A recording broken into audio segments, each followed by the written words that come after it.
दोस्तों, ये कहानी बहुत छोटी सी है पर आपको आपकी ज़िंदगी की बहुत बड़ी सीख देगी। कहानी एक राजा होता है। राजा को एक किसान, उसके खेत में दो बाज के बच्चे मिलते हैं तो उनको बाज के बच्चे दे देता है राजा को किसान। राजा उन दोनों बच्चों को बड़ा करता है और बड़ा करने के बाद में जैसे वो बाज के बच्चे बड़े हो जाते हैं फिर उनको उड़ाने की बारी आती है।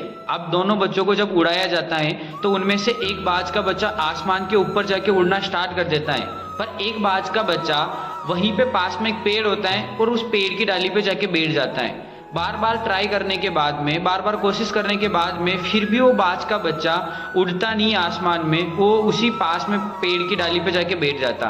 राजा ने उसके सारे मंत्रियों को बुलाया, मंत्रियों को बोला कि आपको इस बाज के बच्चे को उड़ाना है। सारे के सारे मंत्रियों ने कोशिश की, फिर भी वो बाज का बच्चा नहीं उड़ पाया।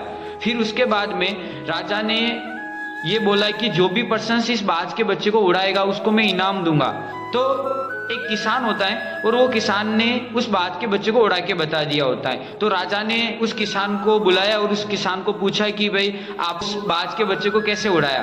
तो उस किसान ने बोला कि मैंने कुछ नहीं किया, मैंने बस एक छोटा सा काम किया। जिस पेड़ की डाली पे जाके वो बाज का बच्चा बैठ रहा था, मैंने उस पेड़ की डाली को ही काट दिया और फिर उसके पास कुछ ऑप्शंस नहीं बचा, इस वजह से उसे उड़ना पड़ा।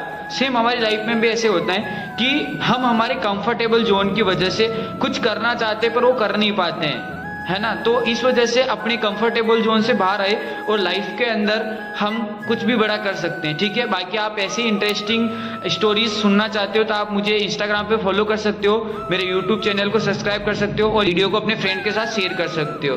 और आगे आप कौन सी टॉपिक्स पे स्टोरी चाहते हो ये मुझे कमेंट बॉक्स में आप टाइप करके बताना। Thank you so much.